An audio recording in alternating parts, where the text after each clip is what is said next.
kepribadian yang tidak sehat. Itu pintu gerbangnya. Jadi penyembuhannya sampai kepada dia tidak melakukan hubungan intim dengan sesama jenis. Ini perilaku menular.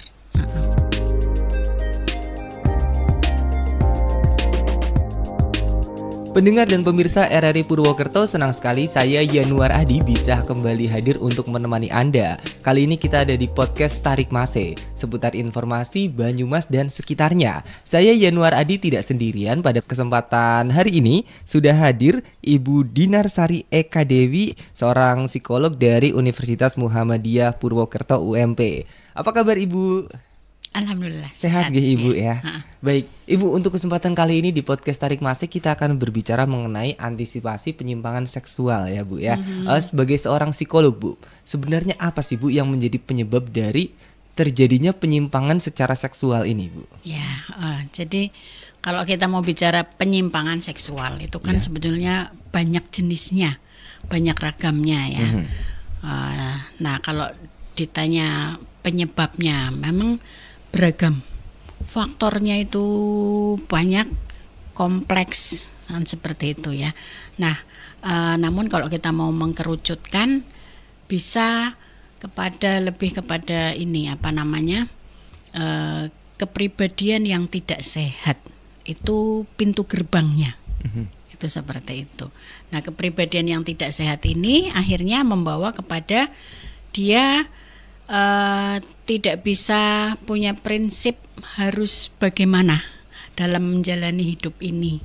Maksudnya dalam hal seksualitas gitu ya. Jadi dia bisa menjalani penyimpangan seksual itu dengan disengaja kan gitu ya. Disengaja itu bisa karena bujukan, bisa karena keinginan sendiri, niat sendiri. Nah, seperti itu. Iya. Ibu Dinar, penyimpangan seksual ini sendiri kan memang jenisnya agak banyak ya Bu ya. Mohon maaf, seperti misalkan sesama jenis laki-laki dan laki-laki, perempuan dan perempuan, dan masih banyak lagi agak ngeri-ngeri. Ya ngeri pokoknya ya Bu ya. Nah, sebenarnya Bu, yang melatar belakangi atau secara psikologis yang menyebabkan orang bisa melakukan tindak yang menyimpang seperti itu tuh kenapa Bu? Ya. Kalau tadi disampaikan lebih ke LGBT ya yang disampaikan. Iya. Itu ada yang memang sudah dari sananya. Kalau dari sananya dia lahir, dia juga tidak tahu sebagai LGBT, kemudian tahu-tahu dia LGBT gitu. Dia sendiri bingung dengan dirinya gitu ya. Dan itu tentu ada pencetusnya, ada pemicunya.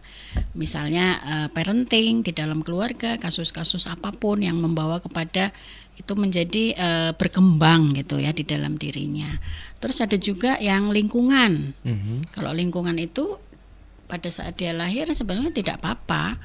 Tidak ada juga pemicu untuk menjadi ke arah sana. Artinya di dalam keluarga baik-baik saja, tidak ada membuat misalnya gini, ada salah satu kasus ya, seorang ibu dikerasi terus oleh suaminya gitu. Akhirnya anaknya muncullah menjadi mengarah ke sana misalnya ya, saking kasihan sama ibu, saking kasihan sama wanita gitu ya. Nah, ini sih kasusnya banyak yang beragam gitu. Nah, kalau yang lingkungan itu pun juga beragam.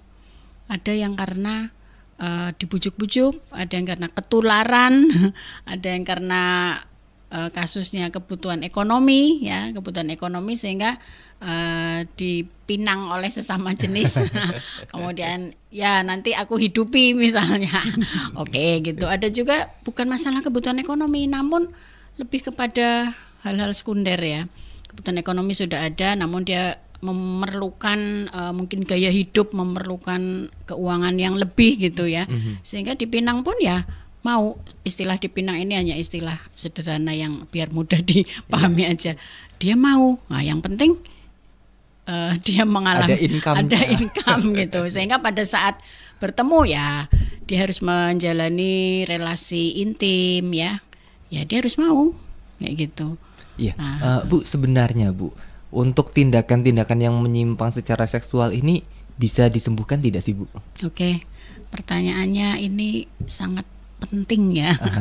Jadi kalau kita bicara penyembuhan ya, kalau yang sudah dari sananya tadi, meskipun dari sananya itu juga karena ada pemicu ya, karena ada problem yang luar biasa yang mengarah menjadi dia ke arah sana.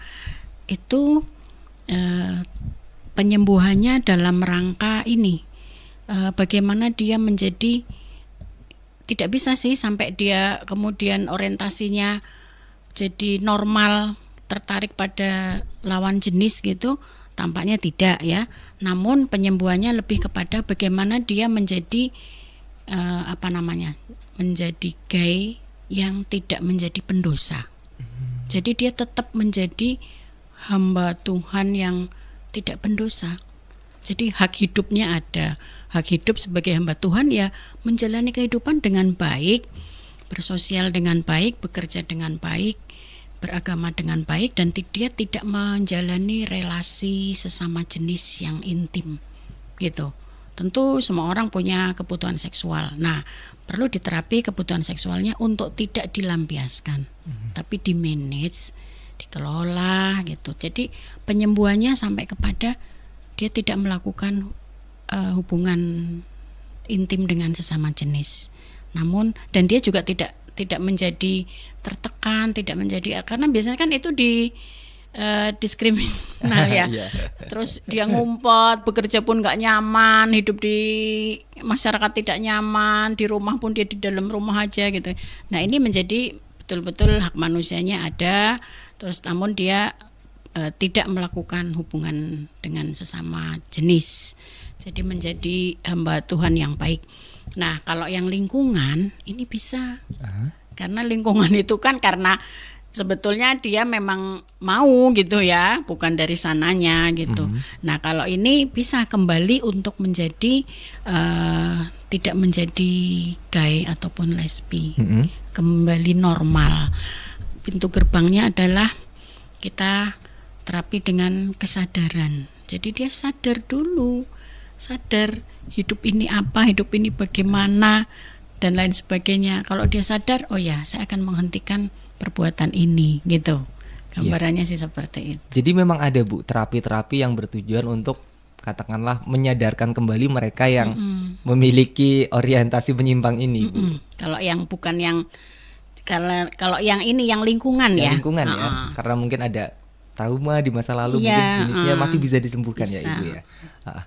Baik, Ibu Dinar, jika kita bicara masalah faktor lingkungan ini, Bu, bagaimana sih sebaiknya kita untuk membentengi diri agar jangan sampai terbawa pengaruh yang orientasinya menyimpang seperti itu, Bu? Kita atau anak kita atau remaja? Iya, secara umum masyarakat ya. Gitu, Bu. Ya, padahal ya memang itu kenyataannya. Gay lesbi di Purwokerto aja banyak banget ya. Ada ya. Dan ini menular.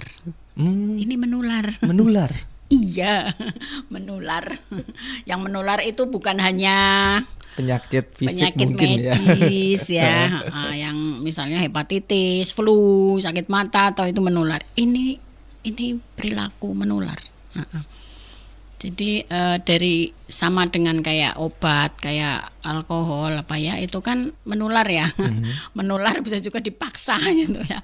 Nah, ini juga menular. Nah, jadi terapi yang pertama adalah disadarkan dulu gitu. Nah, kemudian pada saat disadarkan sampai sadar, kemudian nggak bisa dilepas, tapi didampingi dulu. Didampingi itu edukasi bersama bisa, edukasi pribadi personal juga bisa gitu ya. Nah, kalau untuk secara luas masyarakat tentu kita nggak bisa sendiri, tapi kita bisa menggandeng berbagai pihak ya.